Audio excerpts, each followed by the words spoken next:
Welcome back to another video. And can Kevin Durant say goodbye to the Brooklyn Nets? Or can he say goodbye to someone else that he plays with? The Brooklyn Nets are currently down 2-0 to the Boston Celtics. And Game 3 is tonight, and I have a prediction that Boston is going to win the game even though it's in Brooklyn.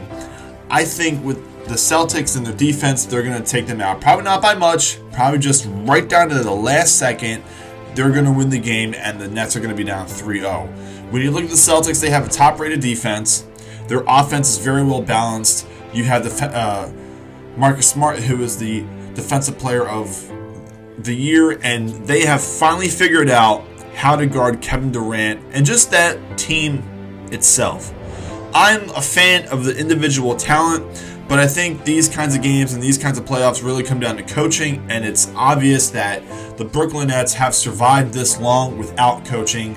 Everyone makes their criticisms about Steve Nash, but now we have a Kevin Durant and a Kyrie situation going on where if you take out one of their players, they're going to lose the game. Because you can't depend on Blake Griffin. You just can't depend on all of those other players that a lot of people don't even know. And you're not playing LaMarcus Aldridge. Bruce Brown is doing well, but everyone else is just not contributing the way that you want. And I think the Nets thought to themselves, okay, we have Kyrie and we have Kevin. We need them to get 50 points each every single game. And that's just not feasible. That's just not, an actual thing that can actually happen game by game by game by game. A lot of the analysts and former players out there say that the Nets can't put together 4 good games, and I believe them, and now they've proven that they can't. So now they got to come from behind. But I'm under the assumption that, if they fail again, do you keep Kyrie? Kevin, does he want to leave? Do you want to stay with the Nets? Do you keep the coach? Do you keep Steve Nash, a first-year coach? There's so many question marks and so many things going on. And Kevin Durant was shut down at the end of the game.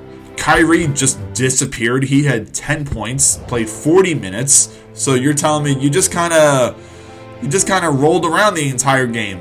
You just weren't there.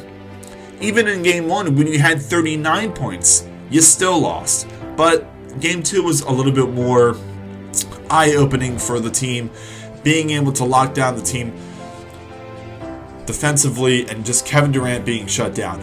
I'm under the belief if you can shut down one of those players, you're going to win more games than not, and the Nets are just going to lose because you have no one else to really depend on.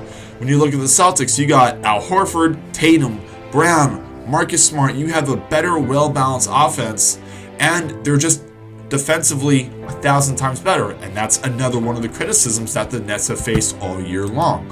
And what happens in the playoffs? The game slows down. So in my eyes, in my opinion, defense is going to matter when it slows down and it becomes more of a half-court game rather than a full-court pressing and pace and all this stuff. Now here we are.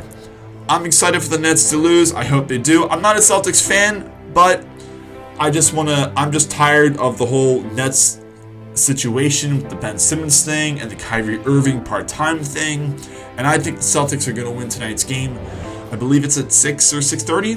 Let us know in the comment section below what you think about this current series. And do you think that Kevin Durant will actually leave? Do you think that he'll vouch for Kyrie to stay or tell him to go? Or what do you think is going to happen with the team if they end up losing this series and their season's over? Let us know in the comment section below, and we'll see you guys next time.